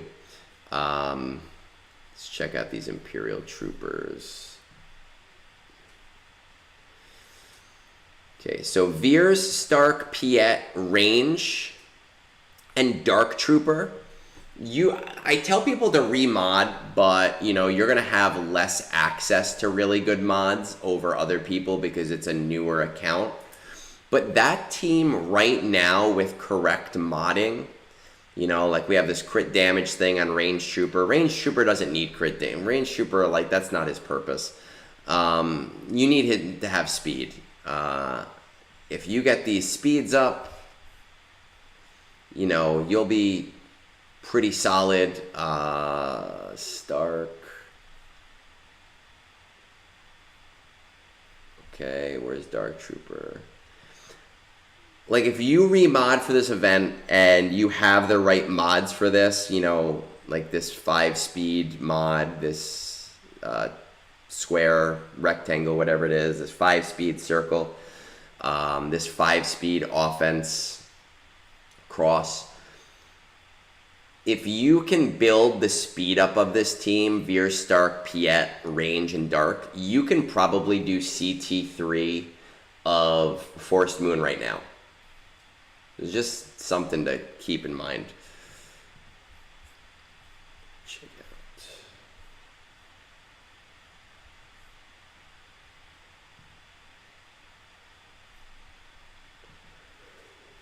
Okay, so that's why we can't do Ground War yet, which is not too terribly much of a problem. Interesting. 1 star. Guys, Ani and Iroko, this guy's doing Secrets and Shadows better than you. He's got a 3-star Secrets and Shadows at CT1, and he's got 1.5 million GP, so just keep that in mind. He's probably doing it with Phoenix, though. Right? Phoenix Lightspeed Bundle, most likely. No? Speed Night Sisters. The fuck are you doing this at CT1 with?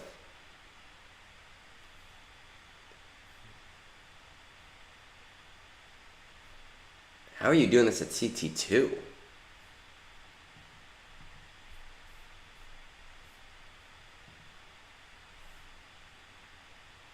How the fuck are you doing that? There's no way. I'll buy CT1. I don't buy CT2 on Secrets and Shadows. There's no way. You're just talking about tier 1? If you will, I need to know your secret.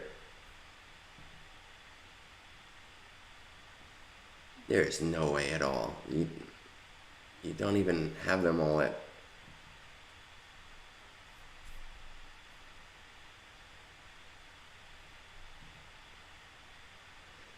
Like, I'll buy that these guys can do CT1. I don't get it, but I need to know your secret here.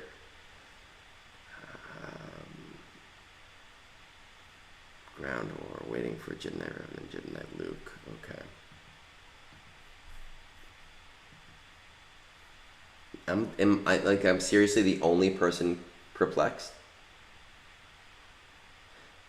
by this? Alright, Grax is perplexed a little bit by this. Like, okay,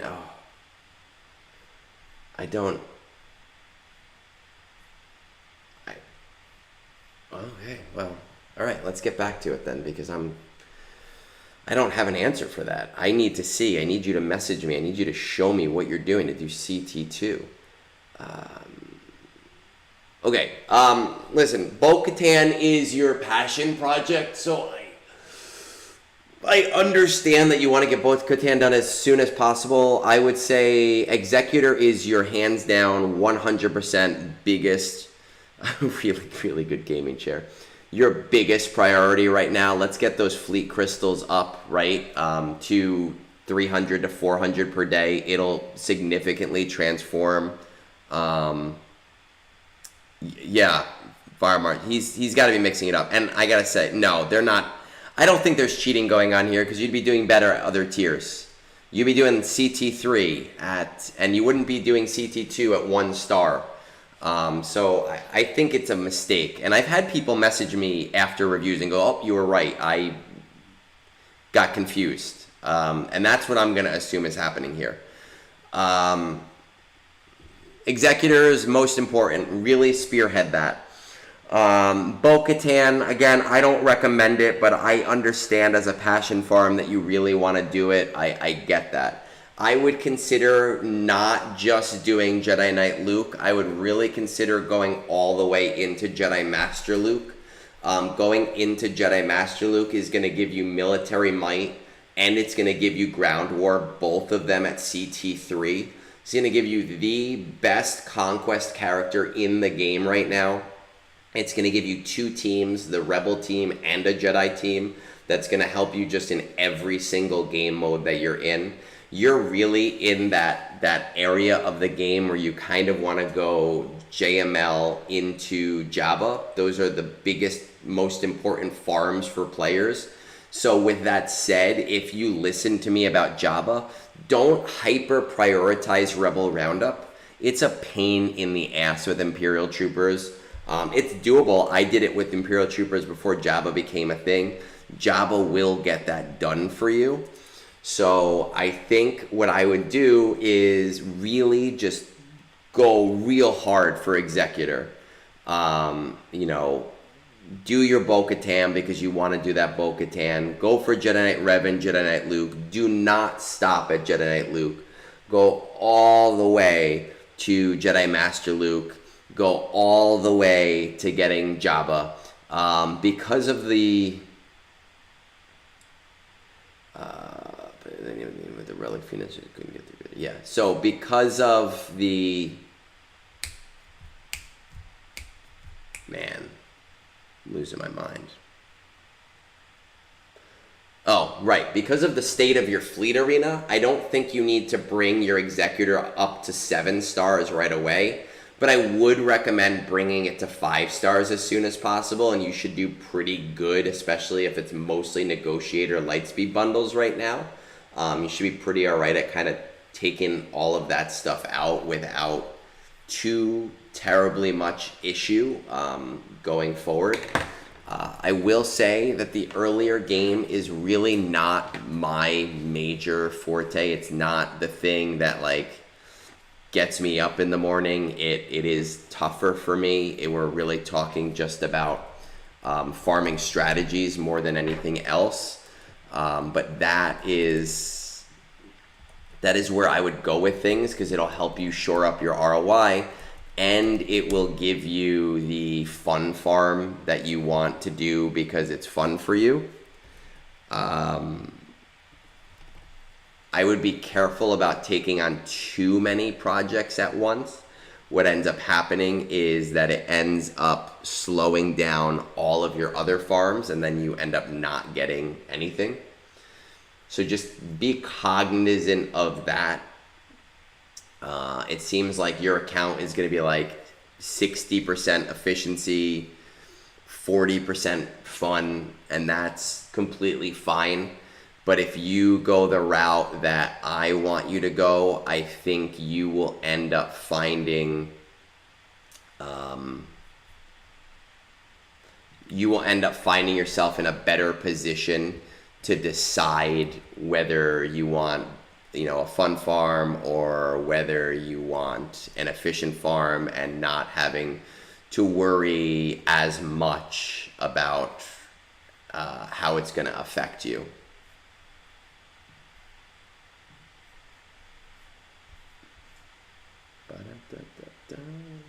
Da, da, da, da. So that's what I would do. There's not, it's as helpful I can be at this level of the game. Hopefully that helps you to some extent. I will really, really stress that you need to really prioritize those Rolo shards for Jedi Knight Luke, because you want to use as little get to towards that as possible. And that it's not fun to use get to towards it. It's just such a valuable resource. So the more of those that you can get for free from the bounty event, the better. Yeah. So we have done all of the reviews that I have on the table for today. We've done the raid. My TW officer. I want to just talk about my TW officer for a minute. His name is Fire Marshal. He is in the chat right now. He's on YouTube. And on Friday, we were doing roster reviews, and I was like, oh wow, these are some pretty good accounts. I don't have to do any roasts. And he was like, oh, if you want to look at my roster, you can roast my roster. And I was like, why would I roast your roster? I'm the one that let you into my guild. Your roster can't be that bad if I let you in. And he's been in the guild for a pretty decent amount of time, so it might have been around the time that this came out and it didn't matter as much. But I went into Discord with him after the stream, and we were talking TW stuff. And he pointed out to me that this motherfucker doesn't even have Jabba. Fire Marshal, what is your GP that you don't, you are our TB officer in a 586 million GP guild. You have, I think you're towards the lower end of our GPs, but let's see. Where are you at? You have 11.8 million GP, and you don't even fucking have Jabba. What the fuck? I don't know, but I just needed to point that out to people, that at 11.864 million GP, this motherfucker doesn't even have Jabba. I actually, you know what? Let's go over here. I've been using Moonborn's account to help me out here. Oh, we're doing it. We're not. I'm not fully roasting you, but I just need to know how close you are to Jabba. I just need to know how bad this is. How little priority you've put towards him. He's literally farmed everything else. Just to piss me off, I think. Because you have to have Bosch, because you have Leia. Your curse, you have him at 7 stars. The hard part is the Cantina farm. Skiff, you haven't even fucking bothered with. I hate you. I really do, man. I love you and I hate you. There's so much. And people are going to log in and be like, oh, I thought you don't roast reviews, or rosters, but oh my God. Look at how close you are. This is not bad at all.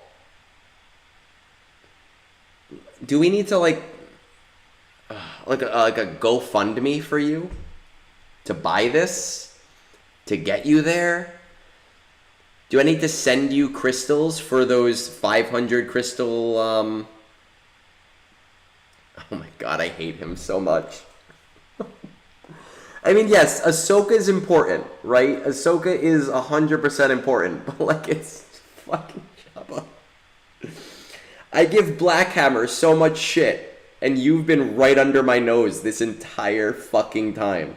This entire time you have been hiding in my own guild, and you don't have If I could send you 500 crystal carbonate circuit board packs, I would do it. Like, I would, when they come back, I would send you all of them just if you, because the thing is, at your GP, you shouldn't have problems with Chirotech now, right? So who gives a shit if you're going for Ahsoka right now? Especially, we have Zepho unlocked, we have Mandalore unlocked. I am sitting on 1,500 of both circuit board, both Chirotech. You should be in a position right now where you could, at the very least, slowly get. You have 4,000. Oh my god. But are you hurting for gear? Do you need me to buy you a Chirotech pack? Because you should be able to get Jabba and the Zeta. It's an easy event. At least unlock him. You don't need Zetas for the event. And you might, I don't know. But it's not a hard event. At least get to ticket farming. It should not slow down your Ahsoka farm. You should be good. I don't know why you have 4,000 carbonate circuit boards. I have no idea. I never have more than 1,000.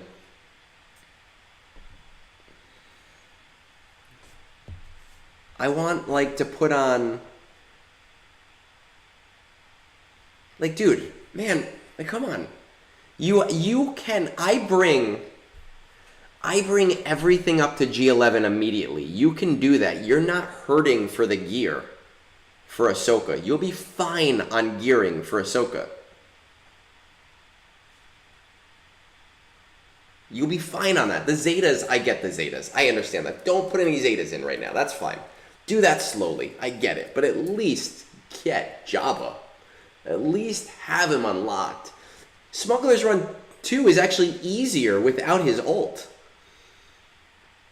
Right? So those early Smuggler's Run 2 events should be the easiest thing in the world. What I want to do, without getting a copyright strike, is I want to put like some Sarah McLachlan music on, right? And like the "In the Arms of an Angel," and then have me standing up here and being like,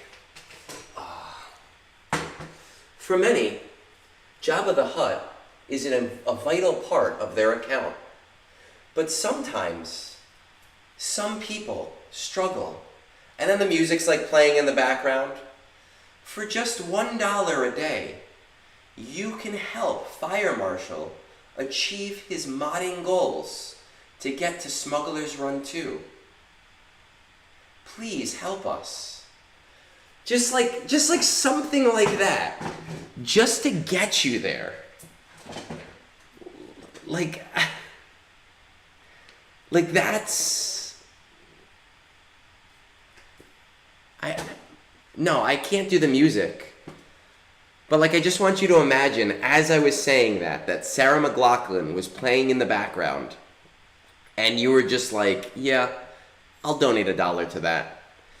To the Fire Marshal Gets Jabba GoFundMe. I have nothing else. I don't even want to look at the rest of your account.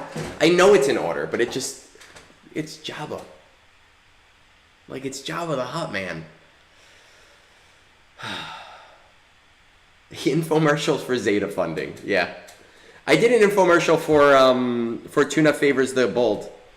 They use it all the time in their recruiting, and it's just me walking on screen and being like, "Hello, neighbor," kind of like Mr. Rogers.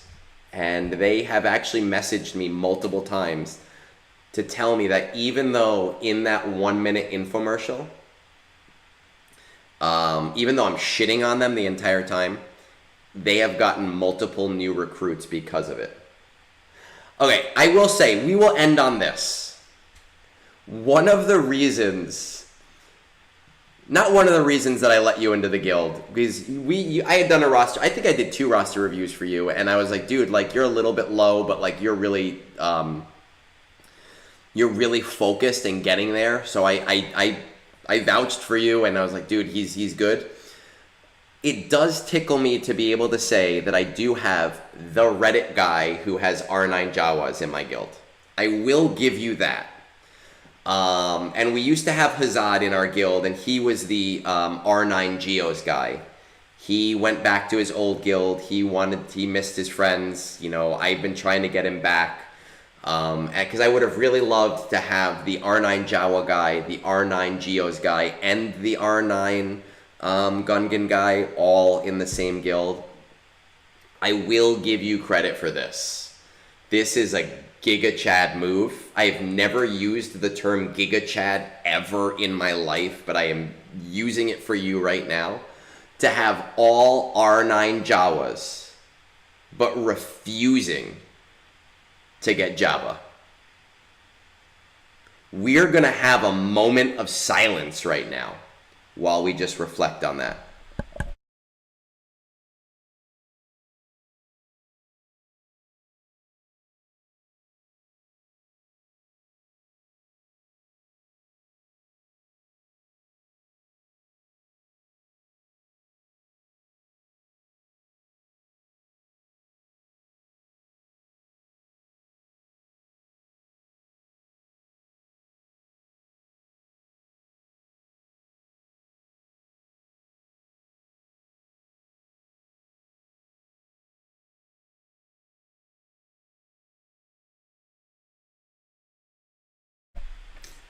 I think that was enough. Fire Marshal, I told you I was going to do it. I told you on Friday, once I found that out, I was like, I'm going right back to your account next time I'm on stream. We did it. That's everything that I have for today, though. Next weekend, I don't know exactly what we're going to be doing, but next Sunday is my 37th birthday. It just happens to fall on a brunch day, which is kind of cool. It's kind of crazy that happened that way for the first year that I've been doing brunch. I will be doing brunch. My wife is taking me Saturday night to Kote in New York City, which I'm very excited about. I love that place. It's a very upscale Korean barbecue. We're going to my favorite bar. Sunday, I think I'm going, me and my best friend, we both have the same birthday, so every year we go to a steakhouse at night. But my wife is a late sleeper, so that's why I do these brunches. So we're still going to do birthday brunch. I don't 100% know what we're going to do, but I think we're going to do something to make it a little bit different. I've been thinking about putting together a Kahoot to see who knows me the best. I've been thinking about nagging Meathead to see if I could get a giveaway pack or two, but I don't know if that's not set in stone. I might ask him this week, see if I can do that. I feel like I help him out enough with bugs that maybe I can get one or two. But that's next Sunday, so don't miss the Egnard's birthday brunch. Have a great rest of your day, and hopefully the new Aliens movie is good, because that's what I'm going to see in about an hour. Peace out, guys.